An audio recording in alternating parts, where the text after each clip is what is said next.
Esposa Excelente, uma perspectiva bíblica por Martha Pierce. Capítulo 4.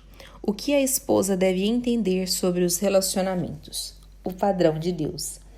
Neste capítulo, os conceitos foram adaptados, com permissão, do material de Stuart Scott, pastor do Ministério da Família e Aconselhamento da Igreja Comunidade da Graça, Sun Valley, Califórnia. Ao aconselhar mulheres, ouço frequentemente a reclamação: tenho problemas de relacionamento, ou preciso saber o que fazer a respeito de um relacionamento específico. O problema de relacionamento pode ser com a mãe, o irmão, o filho, a amiga, o pastor, o colega de trabalho ou o marido. Como conselheira, vejo os exemplos das Escrituras que ajudarão a esposa a achar um padrão piedoso de relacionamento para então segui-lo. Consideravelmente, o melhor exemplo que temos deste padrão é encontrado na Trindade. Os membros da divindade triuna são para nós exemplos vivos de um relacionamento perfeito. Deus cultivou relacionamentos. Ele caminhava com Adão à brisa da tarde. Ele arrebatou Enoque para estar consigo. Concedeu a Noé seu favor. Ele comeu, conversou e fez aliança com Abraão. Ele confortou Agar no deserto e deu-lhe esperança. Providencialmente trouxe José ao Egito e preparou-o para um dia no futuro. Deus até deixou que Moisés visse sua glória de maneira indireta. Ele fez de Davi um rei e deu-lhe um coração que era inteiramente voltado para o Senhor, e providenciou os meios para que pecadores se reconciliassem com ele, em um relacionamento correto, por meio da obra expiatória de Cristo Jesus na cruz. Pouco antes de seu aprisionamento e crucificação, Jesus orou ao Pai em favor daqueles que colocariam a sua fé e confiança nele. Ele baseou sua oração na obra que estava para realizar em favor deles, na cruz, e no fato de que isso glorificaria ao Pai. Jesus orou pedindo a Deus: santifica-os na verdade, e orou para que os crentes tornassem-se um com Deus, que todos sejam um, e como és tu, ó Pai, em mim e eu em ti, também sejam eles em nós, para que o mundo creia que tu me enviaste. João 17, 21. Jesus orou para que os crentes tivessem união completa e perfeita em seu relacionamento uns com os outros.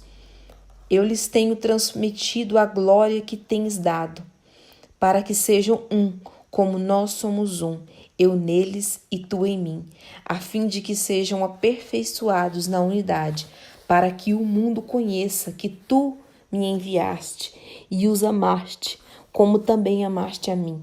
João 17, 22, 23. Todos os cristãos têm, sobrenaturalmente, a unidade posicional pela qual Jesus orou, em João 17. Se são marido e esposa, também estão unidos por Deus em uma só carne. Gênesis 2, 24. A palavra hebraica traduzida por um é echad, que significa um semelhante totalmente unido, ou tudo junto. A mesma palavra é usada em Deuteronômio 6, 4, para expressar que Deus é o único Senhor. Em outras palavras, de algum modo, Deus faz o marido e a esposa serem um, como a Trindade é uma unidade composta. A unidade que Deus tenciona que as pessoas tenham em seus relacionamentos é possível somente por meio de Jesus Cristo. Muito do que foi perdido na queda do homem pode ser resgatado pela união com Cristo. Somente em Cristo, o relacionamento do marido com a esposa pode ser bom, piedoso e corretamente íntimo. O relacionamento da divindade é o nosso modelo de relacionamento. Desde a eternidade passada, Deus, a Trindade, estabeleceu o padrão para os nossos relacionamentos. O relacionamento entre a Trindade é íntimo e próximo. Assim como há harmonia na Trindade, também pode haver harmonia num relacionamento matrimonial. Deus tensiona e deseja que experimentemos isto. Devemos olhar para Deus, para o seu padrão perfeito. Na Trindade, há certos componentes que se misturam para formar um relacionamento perfeitamente harmonioso e íntimo. Estes componentes são qualidades do caráter piedoso que cada membro da Trindade possui inerentemente. Deus tensionou que o homem possuísse muitas destas mesmas características. No entanto, infelizmente, o homem pecador perdeu toda e cada uma destas piedosas características que originalmente foram dadas a Adão e Eva. À medida que você estuda a seguinte tabela de comparação, logo percebe como o relacionamento entre seres humanos tão facilmente se desgasta. Característica da Trindade: resulta em harmonia, intimidade perfeita. Ternura, compassividade e misericórdia. Característica do homem caído: resulta em falta de harmonia e intimidade. Rudeza, impiedade e crueldade. Característica da Trindade: acessibilidade e transparência. Característica do homem caído: fechamento, privacidade, autoproteção. Característica da Trindade: bondade para com o outro, mostrada pela glorificação do outro. Característica do homem caído: malícia para com o outro, mostrada em diminuir o outro para o engrandecimento de si mesmo. Característica da Trindade: amor, as ações sacrificiais pelo outro. Característica do homem caído: egoísmo, ações feitas com interesse próprio. Característico da Trindade: comunicação perfeita um com o outro. Características do homem caído: mágoas entre si por não se comunicarem biblicamente. Característica da Trindade: comprometimento honesto e verdadeiro com o padrão reto. Características do homem caído: engano, mentira e comprometimento consigo mesmo. Característica da Trindade: conhecimento e entendimento perfeitos um do outro. Característica do homem caído: conhecimento e revelação limitado um do outro. Característica da Trindade: confiança e fidelidade em seu relacionamento. Característica do homem caído: infiel, não confiável, sem confiança, devido a uma base de relacionamento condicional. Se você fizer, então eu farei. Característica da Trindade: ao realizar uma tarefa, a ordem, propósito e subordinação voluntária do Filho e do Espírito ao Pai. Nenhum poder luta por ser meus direitos.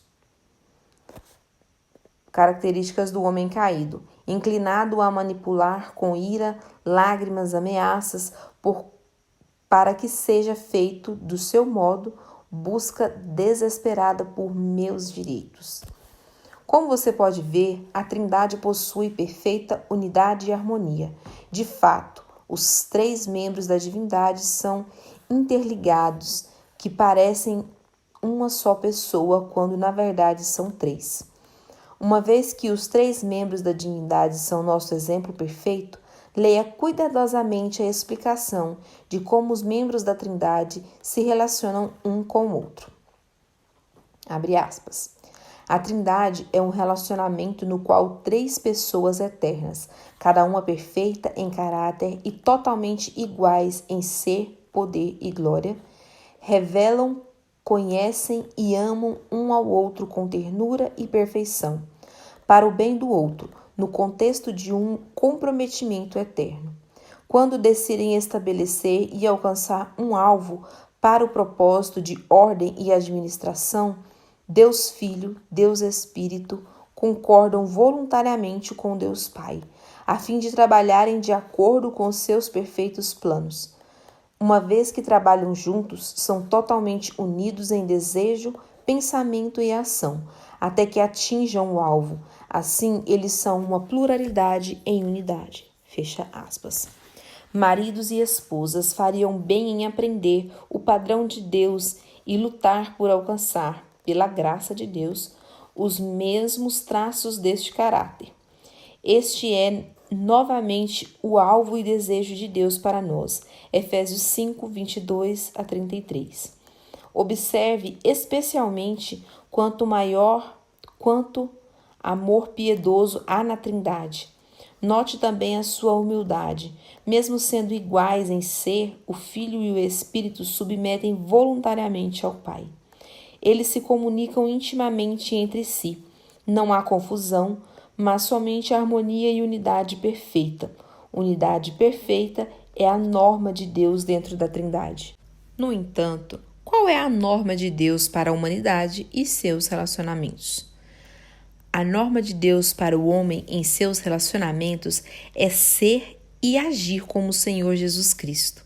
Já vimos que Jesus orou no jardim do Getsêmani para que os crentes sejam um, como nós o somos, eu neles e tu em mim, a fim de que sejam aperfeiçoados na unidade. João 17, 22 e 23. As orações de nosso Senhor por nós não cessaram, por isso também pode salvar totalmente os que por ele se achegam a Deus, vivendo sempre para interceder por eles. Hebreus 7, 25. Para ser aperfeiçoada em unidade, você deve parar de fazer perguntas como: o que isso fará por mim? Ou o que vou ganhar com isso? Ou como posso alcançar meus desejos, necessidades? Em vez disso, pergunte-se: como podemos glorificar a Deus? Ou como podemos andar de maneira agradável a Deus e deleitando-nos nele, à medida em que prosseguimos? Deixe que sua ambição seja como a de Paulo, que almejava ser agradável a Deus. 2 Coríntios 5:9. Na verdade, Paulo sentiu tão fortemente que tinha de agradar a Deus que descreveu todo o seu propósito de vida com essas palavras: o viver é Cristo. Filipenses 1, 21. Naturalmente, exaltamos a nós mesmos e quando fazemos, somos como o rei caldeu Belzazar, a quem Deus falou por meio do profeta Daniel: te levantaste contra o Senhor do céu, a Deus, em cuja mão está a tua vida e todos os teus caminhos. A ele não glorificaste. Daniel 5:23. Pouco depois deste aviso, Belzazar viu, aterrorizado, uma mão vinda do Senhor fazendo uma inscrição na parede. A inscrição relatava o fim eminente do reino de Belzazar. Mais tarde, naquela noite, Belzazar foi morto. O fato de que Belzazar não glorificou a Deus é uma afronta pior do que o não glorificarmos? Penso que não. Deus quer que o glorifiquemos e o sirvamos hoje, pensando e agindo como o Senhor Jesus Cristo o fez, e que participemos ativamente no processo de nos tornarmos conforme a imagem do seu Filho. Romanos 8, 29. Deus quer que paremos de viver para nós mesmas, que paremos de destruir relacionamentos e que comecemos a viver para Ele. Paulo escreveu à igreja em Corinto dizendo: os que vivem não vivam mais para si mesmos, mas para aquele que por eles morreu e ressuscitou. 2 Coríntios 5:15. É fácil viver para si mesma, contudo, terminar insatisfeita e vazia. Você pode pensar: estou disposta a me esforçar para ter um relacionamento mais próximo com meu marido, mas ele não está. Se ele não deseja se comunicar ou é ríspido e ainda assim você reagir de maneira piedosa, você estará sofrendo por uma causa justa e Deus suprirá suas necessidades. Deus é o único para quem devemos olhar. À medida que você olha para Deus e deseja ter um relacionamento normal com seu marido, deve tornar-se como Jesus e agir como ele agiria. Para ser como Cristo, você deve pensar e agir como Cristo. Para alcançar esse alvo, sua motivação deve mudar de o que posso ganhar com isso para o que posso dar. 1 Coríntios 13, 5, Filipenses 2, 2 e 3. Consequentemente, você não deve esperar agradecimentos ou reconhecimentos. Você está apenas cumprindo sua tarefa mínima para Deus. Jesus nos comparou ao escravo que apenas fazia o que era seu dever. Assim também vós, depois de haverdes feito tudo quanto vos foi ordenado, dizei: somos servos inúteis, porque fizemos apenas o que deveríamos fazer. Lucas 17:10. Dar-se ao seu marido é nada mais, nada menos do que o chamado do dever. É apenas o que você tem de fazer. Você tem de ser bondosa com seu marido. Você tem de ser acessível, transparente e honesta com ele. Talvez você lute com a acessibilidade, a transparência e a honestidade. Se for assim, a razão é que um pecador procura estar isolado, procura estar no controle, procura esconder-se da dor ou mágoa, procura proteger-se a si mesmo, tende a ser egoísta. Por causa da nossa tendência natural para o egoísmo, é importante buscarmos diariamente a palavra de Deus, que é viva, eficaz e está apta para discernir os pensamentos e propósitos do coração. Hebreus 4:12. O Espírito Santo usará a santa palavra de Deus para convencê-la até o mais profundo, para que sua motivação em seu relacionamento com seu marido seja a glória de Deus e não a glória do seu ego. No relacionamento com seu marido, Deus quer que você se comunique em amor e experiência, e a intimidade correta, compartilhando seus pensamentos, desejos presentes, futuros, aspirações, alvos, lutas e discernimentos espirituais. Ele quer que você seja acessível, honesta e sincera. Suas palavras devem ser edificantes, suas tarefas sacrificiais, seu motivo a glória de Deus. Lembre-se de que seu padrão de unidade é a Trindade. Ele quer que você não somente seja como Jesus, mas também que você ajude seu marido a ser como Jesus, o mais possível. Tornar-se mais e mais como Jesus é o processo de santificação progressiva. O processo de santificação mútua se realiza quando você e seu marido, cristãos, ajudam-se mutuamente a tornar-se como Jesus. Santificação e santificação mútua estão explicadas no próximo capítulo.